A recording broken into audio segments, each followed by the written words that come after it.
ಓಂ ಶಾಂತಿ.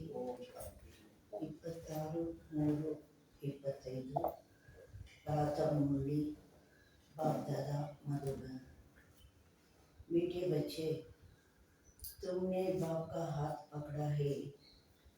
तुम गृहस्थ व्यवहार में रहते भी बाप को याद करते करते तमो प्रधान से सतो प्रधान बन जाएंगे। ಬಾಬಾ ಹೇಳ್ತಾರೆ, ಮಧುರಾದ ಮಕ್ಕಳೇ, ನೀವು ತಂದೆಯ ಕೈಯನ್ನು ಇಟ್ಕೊಂಡಿದ್ದೀರಿ. ನೀವು ಗೃಹಸ್ಥ ವ್ಯವಹಾರದಲ್ಲಿ ಇದ್ದರೂ ಸಹ ತಂದೆಯನ್ನು ನೆನಪು ಮಾಡ್ತಾ ಮಾಡ್ತಾ ತಮೋ ಪ್ರಧಾನರಿಂದ ಸತೋ ಪ್ರಧಾನರು ಆಗ್ಬಿಡ್ತೀರಿ. प्रश्न, तुम बच्चों के अंदर में कौन सा उल्लास रहना चाहिए? तख्त नशीन बनने की विधि क्या है? ಪ್ರಶ್ನೆ, ನೀವು ಮಕ್ಕಳ ಒಳಗೆ ಯಾವ ಒಂದು ಉಲ್ಲಾಸ ಇರಬೇಕಾಗಿದೆ? ಸಿಂಹಾಸನಾಸೀನರು ಆಗಲಿಕ್ಕಾಗಿ ವಿಧಿ ಏನಾಗಿದೆ?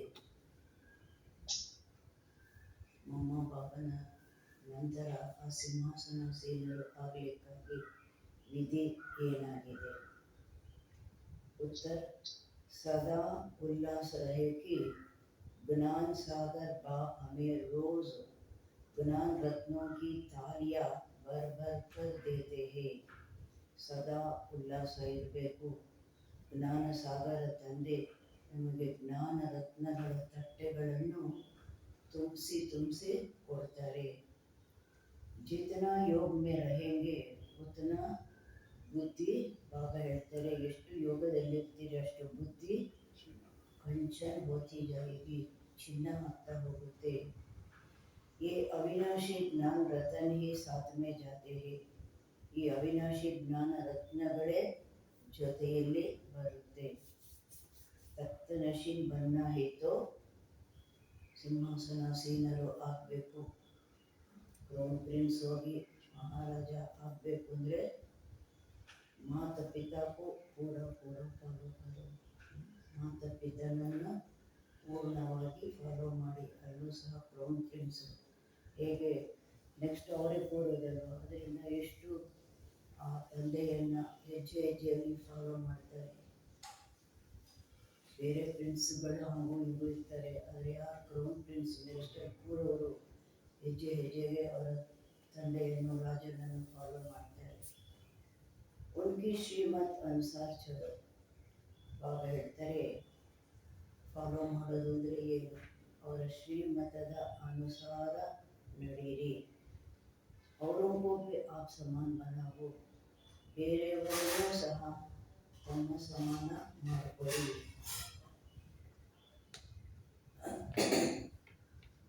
ಓಂ ಶಾಂತಿ. ರೂಹಾನಿ ಬಚ್ಚೆ ಇಸ್ ಸಮಯ ಕहाँ बैठे हैं? ಆತ್ಮೀಯ ಮಕ್ಕಳು ಈ ಸಮಯ ಎಲ್ಲಿ ಕುಳಿತಿದ್ದೀರಿ? ಜಯನಗರದ ಸ್ಮೃತಿ ಭವನಲ್ಲಿ ಚೇರ್ ಮೇಲೆ ಕುಳಿತಿದ್ದೀವ. ಎಲ್ಲಿ ಕುಳಿತಿದ್ದೀವಿ? ಕಹೆಂಗೆ ರೂಹಾನಿ ಬಾಪ್ ಕಿ ಯೂನಿವರ್ಸಿಟಿ ಅಥವಾ ಪಾಠಶಾಲಾ ಮೇ ಬೈಠೆ ಹೇ. ಏನು ಹೇಳ್ತೀರಾ?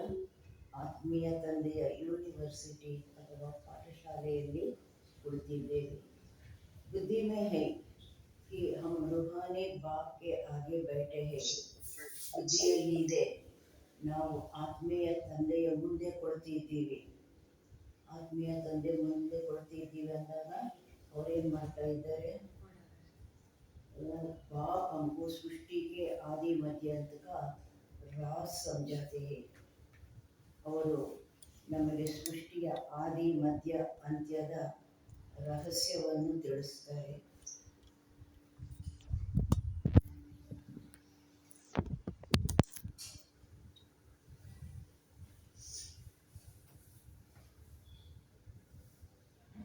ಏನು ಮಾಡ್ತಾರೆ? ತಂದೆ ಮುಂದೆ ಕೊಡ್ತಿದ್ದೀವಿ ಅಂದಾಗ ತಂದೆ ನಮಗೆ ಸೃಷ್ಟಿಯ ಆದಿ ಮಧ್ಯ ಅಂತ್ಯದ ಗುಟ್ಟಿನ ಮಾತುಗಳು ರಹಸ್ಯ ತಿಳಿಸ್ತಾರೆ. ಅಥವಾ ಭಾರತ್ का ರೈಸ್ और ಫಾಲ್ कैसे होता है ये भी बताते हैं. ಭಾರತದ ಉತ್ಥಾನ ಮತ್ತು ಭಾರತದ ಪತನ ಹೇಗ, ಇದೆಲ್ಲ ರಹಸ್ಯದ ಮಾತುಗಳಲ್ವ, ಇದೆಲ್ಲ ತಿಳಿಸ್ತಾರೆ. ಭಾರತ जो पावन था वो पतित है. भारत सिरताज था, फिर किसने जीत पाई? ಭಾರತ ಯಾವುದು ಪವನ ಆಗಿತ್ತು, ಈಗ ಪತಿತ ಆಗಿದೆ. ಭಾರತ ಶಿರದ ಕಿರೀಟ ಆಗಿತ್ತು. ಶಿರ ಎಲ್ಲಿದೆ? ಮೇಲೆ ಇದೆ. ಅದಕ್ಕೆ ಮೇಲೆ ಕಿರೀಟ ಅಂದರೆ ಟಾಪ್ ಮೋಸ್ಟ್ ಭಾರತ ಆಗಿತ್ತು. ಯಾರದನ್ನು ಗೆದ್ದರು? ಯಾರು ಗೆದ್ದರು? ರಾವಣನೇ. ರಾಜ ಈ ಗವಾ ದೀತೋ ಪಾಲುವಾನ, ರಾಜ್ಯವನ್ನು ಕಳ್ಕೊಂಡ್ವಿ, ಪತನ ಆಯ್ತಲ್ವಾ. ಕೊಯ್ ರಾಜ ತೋ ಹೈ ನಹಿ, ಅಗರ್ ಹೋಗಾ ಬಿ ತೋ, ಇವಾಗ ರಾಜನ ಪೋಸ್ಟೇ ಇಲ್ಲ, ರಾಜ ಯಾರು ಇಲ್ಲವೇ ಇಲ್ಲ. ಒಂದು ವೇಳೆ ರಾಜ ಅನ್ನೋರಿದ್ರೂ ಸಹ ಪತಿತಿ ಹೋಗ. ಕಲಿಯುಗದಲ್ಲಿ ಯಾವ ರಾಜರು? ಪತಿತ ರಾಜರೇ. इसी भारत में सूर्यवंशी महाराजा महारानी थे. सूर्यवंशी महाराजाए और चंद्रवंशी राजाए थे. ಇದೇ ಭಾರತದಲ್ಲಿ ಸೂರ್ಯವಂಶಿ ಮಹಾರಾಜ ಮಹಾರಾಣಿ ಇದ್ದರು. ಸೂರ್ಯವಂಶಿ ಮಹಾರಾಜರುಗಳು, ನಂತರ ಚಂದ್ರವಂಶಿ ರಾಜರುಗಳು ಇದ್ದರು. ಆದಿಯಿಂದ ರಾಜಾರಾಣಿ ಮಾತು ಭಾರತದಲ್ಲಿ. ये बातें अब तुम्हारी बुद्धि में है, दुनिया में ये बातें कोई नहीं जानते. ಈ ಮಾತುಗಳು ಈಗ ನಿಮ್ಮ ಬುದ್ಧಿಯಲ್ಲಿದೆ.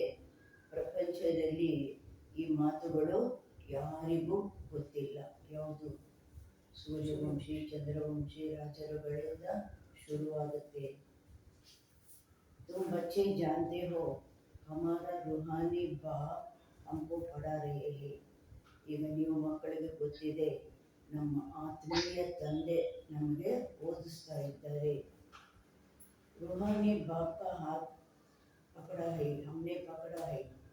ಆತ್ಮೀಯ ತಂದೆಯ ಕೈಯನ್ನು ನಾವು ಇಟ್ಕೊಂಡಿದ್ದೀವಿ. ಭಕ್ತಿನಲ್ಲಿ ಏಕ್ ಬಾರ್ ಮುಜೆ ಹಾತ್ ಪಕಡಲು ಅಂತ ಹಾಡಿದ್ವಿ. ಅವರು ಬಂದು ಇಟ್ಕೊಂಡ್ರು. ಇವಾಗ ಬಾಬಾ ಏನು ಹೇಳ್ತಾರೆ? ನೀವು